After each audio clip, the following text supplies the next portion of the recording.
नमस्ते। कक्षा 9 के हिंदी पाठ्य पुस्तक स्पर्श भाग 1 में रहीम के दोहे।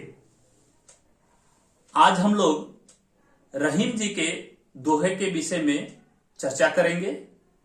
तो इससे पहले हम लोग रहीम के संक्षिप्त जीवनी के विषय में जानकारी हासिल करें।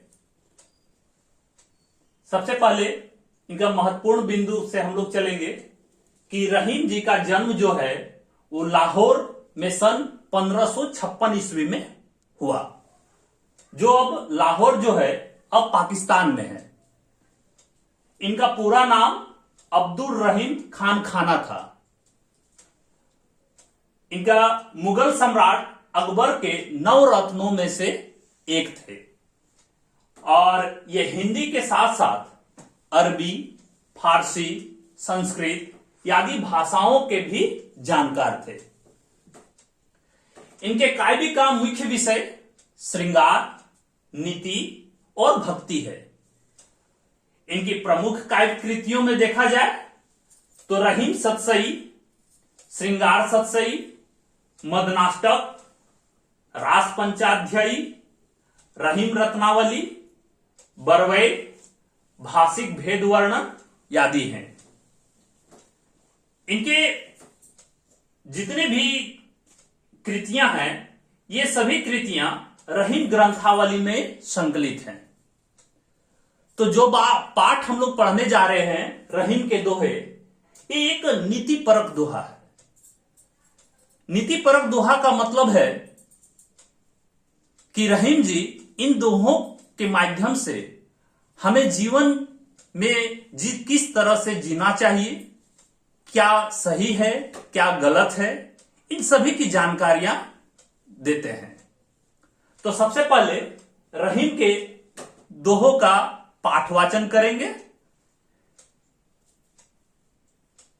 रहीमन धागा प्रेम का मत तोड़ो चटकाए, रहीमन धागा प्रेम का मत तोड़ो चटकाए, टूटे से फिर ना मिले मिले गांठ पर जाए, टूटे से फिर ना मिले मिले गांठ पर जाए। रहीमन निज मन की बिथा मन ही राखो गोय, रहीमन निज मन की बिथा मन ही राखो गोय, सुनी अठले हैं लोग सब बांटन ले हैं कोई, सुनी अठले हैं लोग सब बांटन ले हैं कोई। एक साधे सब सधे सब साधे सब जाए, एक साधे सब सधे सब साधे सब जाए, रहीमन मूल ही सींच बो फूले फले अघाय, रहीमन मूल ही सींच बो फूले फले अघाय। चित्रकूट में रमी रहे रहीमन अवध नरे, चित्रकूट में रमी रहे रहीमन अवध नरे, जा पर विपदा पड़त है सो आवत यह दे, जा पर विपदा पड़त है सो आवत यह दे। दीर्घ दोहारथ के आखर थोरे आही, दीर्घ दोहारथ के आखर थोरे आही, जो रहीम नट कुंडली सिमटी कुद चढ़ जाही, जो रहीम नट कुंडली सिमटी कुद चढ़ जाही। धन रहीम जल पंक को लघुजय पियत अघाय, धन रहीम जल पंक को लघुजय पियत अघाय, उधदी बड़ाई कौन है जगत पियासो जाय, उधदी बड़ाई कौन है जगत पियासो जाय। नाद रिझि तन देत मृग नरधन हेत समेत, नाद रिझितन देत कृमिर नरधन हेत समेत। ते रहीम पशु से अधिक रिझु कछु न दे। ते रहीम पशु से अधिक रिझु कुछु न दे। बिगड़ी बात बने नहीं लाख करो किनको। बिगड़ी बात बने नहीं लाख करो किनको। रहीमन फाटे दूध को मथे न माखन होय। रहीमन फाटे दूध को मथे न माखन होय। रहीमन देखी बड़ेन को लघु न दीजिए डारी। रहीमन देखी बड़ेन को रघु न दीजिए दारी। जहां काम आवे सुई कहाँ करे तरवारी। जहां काम आवे सुई कहाँ करे तरवारी। रहीमन निज संपत्ति बिना को न विपत्ति सहाय। रहीमन निज संपत्ति बिना को न विपत्ति सहाय। बिन पानी जो जलज को नाही रवि सके बचाए। बिन पानी जो जलज को नहीं रवि सके बचाए। रहीमन पानी राखिए बिन पानी सब सून। रहीमन पानी राखिए बिन पानी सब सून। पानी गए न उबरे मोती मानुष चून। पानी गए न उबरे मोती मानुष चून। तो यह है पाठवाचन। तो इस पाठवाचन के बाद हम लोग इसके भावार्थ को जानेंगे। तो भावार्थ को जानने से पहले कुछ शब्दों को जानेंगे। इनके जो शब्द जो है वो खड़ी बोली हिंदी में ही है। और जैसे देखा जाए तो शब्दार्थ में चटकाई मतलब झटके के साथ तोड़ना।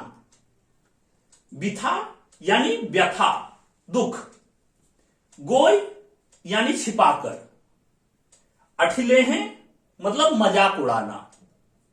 अघाई यानी तृप्त। पंख यानी कीचड़। उदधि यानी समुद्र। नाद यानी ध्वनि। इस प्रकार और भी दोहे में हम लोग पढ़ेंगे तो बहुत सारे ऐसे शब्द आएंगे जिसके अर्थ हम लोग बीच में जानेंगे। तो सबसे पहला जो दोहा है उसका हम लोग भावार्थ जानेंगे। पहला जो दोहा है, रहीमन धागा प्रेम का मत तोड़ो चटकाई। टूटे से फिर ना मिले मिले गांठ परी जाए। देखिए रहीम जी कहते हैं कि हम लोग का जो प्रेम का जो धागा है वो कभी हम लोग को तोड़ना नहीं चाहिए। क्योंकि प्रेम का जो धागा होता है वो इस तरह होता है कि जो एक बार यदि टूट जाए तो यदि वह जुड़ता है तो उसमें गांठ पड़ जाता है। इसलिए प्रेम जो होता है उसे हम लोग को बनाए रखना चाहिए। हम लोगों के परिवार में समाज में जितने भी लोग हैं सभी को एक प्रेम सूत्र में बांधे रखना चाहिए। और कभी भी हड़बड़ाकर या जल्दीबाजी में ऐसा कदम नहीं उठाना चाहिए कि हम उनसे रिश्ता तोड़ दे, हम उनसे सब प्रेम तोड़ दे। यानी प्रेम के तोड़ने का अर्थ है कि हम उस धागे को तोड़ रहे हैं जो हम लोगों को आपस में बांध के रखा है। आपस में बांध के रखा है यानी कि जो धागा है उस पर गांठ न पड़े। तो इसलिए हम लोगों को रहीम जी कहते हैं कि कभी भी आपस में हम लोग को बैर नहीं रखना चाहिए। प्रेम का धागा जो बना है पहले से ही उसी तरह बना ही रहना चाहिए। कभी भी झटके के साथ उसे तोड़ना नहीं चाहिए जिससे कि हमारा जीवन फिर से गांठ बन जाए। तो यह है पहला दोहा। दूसरा दोहा है, रहीमन निज मन की बिथा मन ही राखो गोई, सुनी अठ ले हैं लोग सब, बांटी न ले हैं कोई। रहीम जी कहते हैं कि अपने मन की व्यथा जो है, व्यथा यानी व्यथा, दुख, दर्द, हम लोगों को मन में ही रखना चाहिए। ऐसा इसलिए लोग कहते हैं कि नहीं, अपनी मन की व्यथा दूसरे को कह देने से मन हल्का हो जाता है। लेकिन रहीम जी का मानना है कि नहीं, मन की जो व्यथा है, दुख है, दर्द है, वो दूसरों को प्रकट नहीं करना चाहिए। क्योंकि दूसरे के प्रकट करने से क्या होता है, दूसरे लोग मदद कम करेंगे और मजाक ज्यादा उड़ाएंगे। यानी इसे सुनी अठले हैं लोग सब, बांटी न ले हैं कोई। लोग अठले हैं का मतलब होता है, यहां बताए थे, अठले हैं मतलब मजाक उड़ाना। यानी लोग आपका दुख दर्द सुनेंगे और आपका मजाक उड़ाएंगे।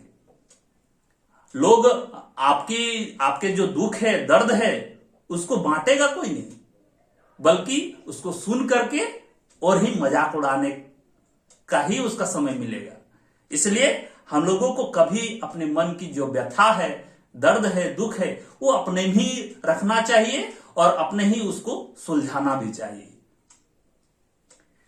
अगला दोहा है, एके साधे सब सधे, सब साधे सब जाय, रहीमन मूल ही सींचिबो, फुले फले अघाय। यहां पर रहीम जी कहते हैं कि हम लोगों को एक ही लक्ष्य रखना चाहिए। एक साधे सब सधे, यानी यदि कोई भी कार्य जीवन में कर रहे हैं तो एक ही बार में कई कार्य नहीं करना चाहिए। जिससे क्या होगा कि हमारा जो मन का जो रहता है वो भटक जाता है, हर एक काम में बंट जाता है। मतलब एक जो हमारा लक्ष्य है उस पर केंद्रित नहीं होता।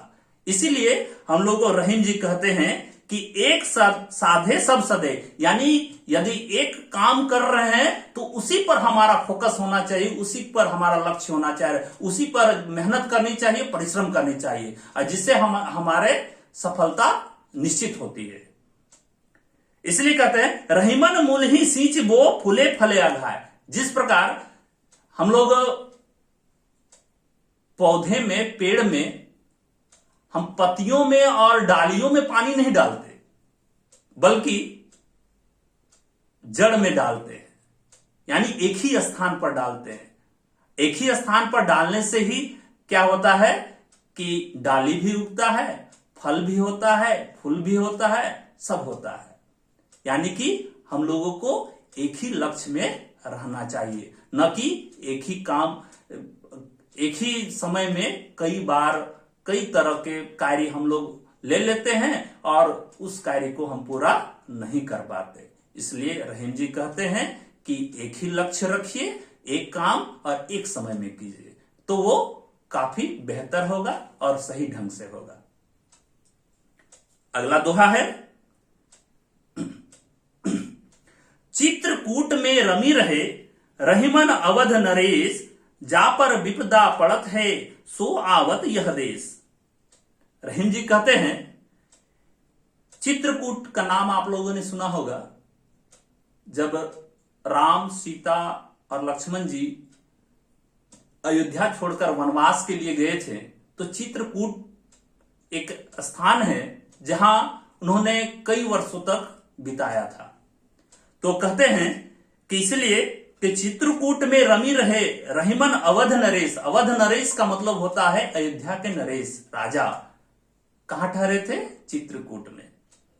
जापर विपदा पड़त है, सो आवत यह देश। मतलब चित्रकूट एक ऐसा स्थान है जिस लोग में जो विपदा आती है, संकट आती है, तो वो उस स्थान पर जाते हैं। यानी कि एक अर्थ यह भी हुआ कि यदि जिसके मन में व्यथा है, दुख है, कष्ट है, वो चित्रकूट में आए और अपना ध्यान केंद्रित करके राम के शरण में चले जाएं।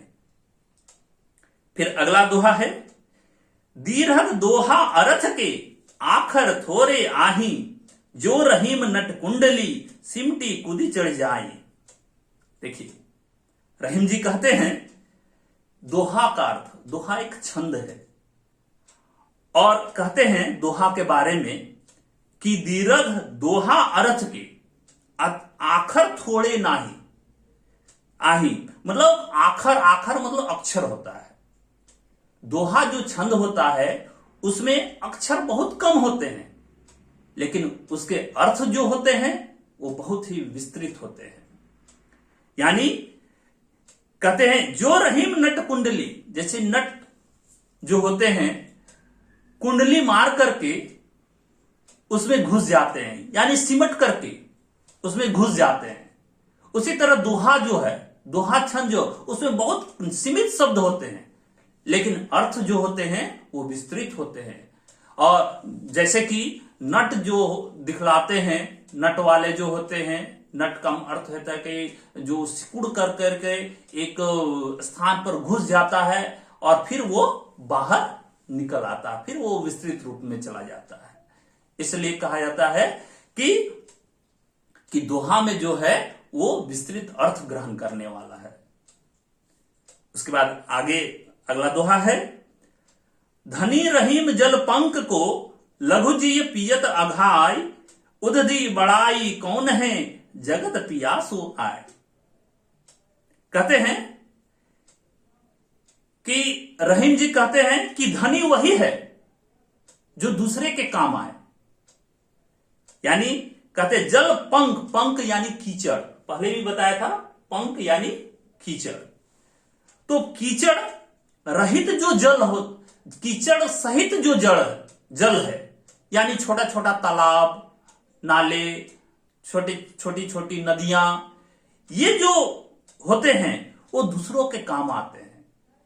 छोटे छोटे जीवों की रक्षा होती है, अपनी प्यास बुझाते हैं।